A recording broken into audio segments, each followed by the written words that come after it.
یہ واقعہ میرے ساتھ تب پیش آیا جب میں 10 سال کی تھی۔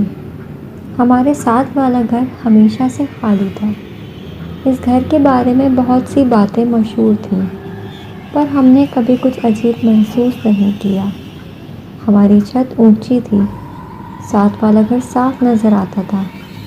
یہ سردیوں کی بات ہے، چھٹی کا دن تھا۔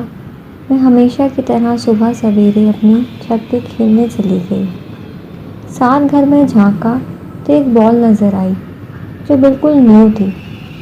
ایک لمحے کو بھی نہ سوچا اور پھلانگ کے ساتھ گھر میں چلی گئی۔ بال اٹھا کے واپس آنے لگی تو دل میں خیال آیا کیوں نہ ایک چکر نیچے والے پورشن کا لگا آؤں اور شاید وہاں بھی کوئی چیز مل جائے۔ ابھی سوچ ہی رہی تھی کہ نیچے سے کسی کی آواز آئی، جیسے کوئی بہت بھاری قدموں سے چلتا ہوا اوپر آ رہا ہو۔ میں فوراً بال پھینک اپنی چھت کی طرف لپکی۔ ابھی میں دیوار پہ ہی تھی کہ کسی نے میرا ایک پاؤں پکڑ لیا۔ میں نے بہت چھڑوانے کی کوشش کی، پر کسی نے اتنی زور سے نیچے کی طرف کھینچا کہ میں فرش پر گری اور بے ہوش ہو گئی۔ جب ہوش آیا تو اپنے گھر میں تھی۔ بات یہاں ختم ہو جاتی تو ٹھیک تھا، میں بھی بچپن کی شرارت سمجھ لیتی، پر میرے ساتھ عجیب واقعات ہونے لگے۔ ایک ہفتہ بھی نہ گزرا کہ میرے سر کے بال سفید ہونے لگے۔ 20 دن میں میرا سارا سر سفید ہو گیا، جیسے میں کوئی بوڑھی عورت ہوں۔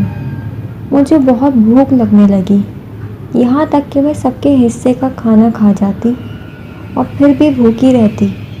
میرے ناخن پیلے اور پھر کالے ہونے لگے۔ گھر والے بہت پریشان تھے۔ مجھے بہت ڈاکٹرز کو دکھایا، پر کوئی فائدہ نہ ہوا۔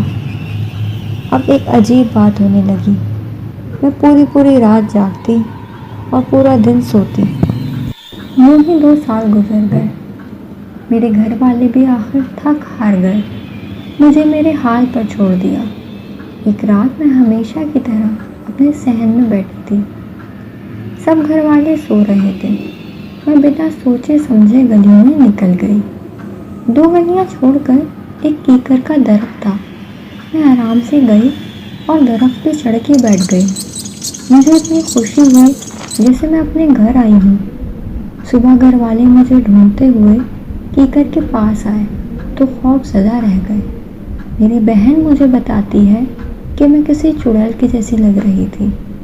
گھر والے بڑی مشکل سے مجھے گھر لائے اور ایک کمرے میں بند کر دیا۔ مجھے یہ گھر قید خانہ لگ رہا تھا۔ میں وہیں جانا چاہتی تھی۔ آخر گھر والوں کو سمجھ آ گئی کہ یہ کوئی بیماری نہیں بلکہ مسئلہ کچھ اور ہے۔ خیر، ایک بابا جی کو بلایا گیا جو ڈھونگی تھے۔ ساری کہانی انہیں سنائی۔ انہوں نے کہا جس گھر سے شروع ہوا ہے وہیں جانا ہوگا، پر بچی کے ساتھ گھر کا کوئی بندہ نہیں جائے گا۔ اس گھر کا مین گیٹ کھلوایا گیا۔ میں ان بابا جی کے ساتھ چلی گئی۔ عشاء کا وقت تھا۔ بابا جی ایک جگہ زمین پہ بیٹھ کے کچھ پڑھنے لگے اور میرے سامنے دیوار سے ایک بوڑھی عورت نکلی۔ بابا جی تو فوراً بھاگ گئے اور میں بے ہوش ہو گئی۔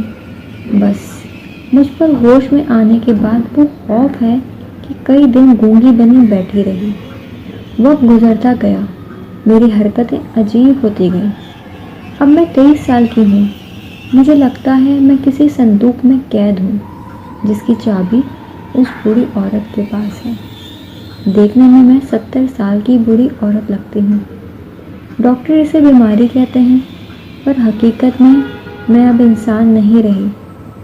کچھ دنوں سے خون پینے کا دل کر رہا ہے۔ جس دن یہ خواہش حد سے بڑھی اس دن میں اپنے آپ کو ختم کر دوں گی۔ ہیلو فرینڈز، یہ صرف ایک کہانی ہے۔ میں صرف آپ کو اپنی زبانی یہ کہانی سنانا چاہ رہی تھی۔ آئی ہوپ آپ لوگوں کو ویڈیو پسند آئی ہوگی۔ میرے چینل کو سبسکرائب کیجیے اور اس ویڈیو کو لائک ضرور کیجیے گا۔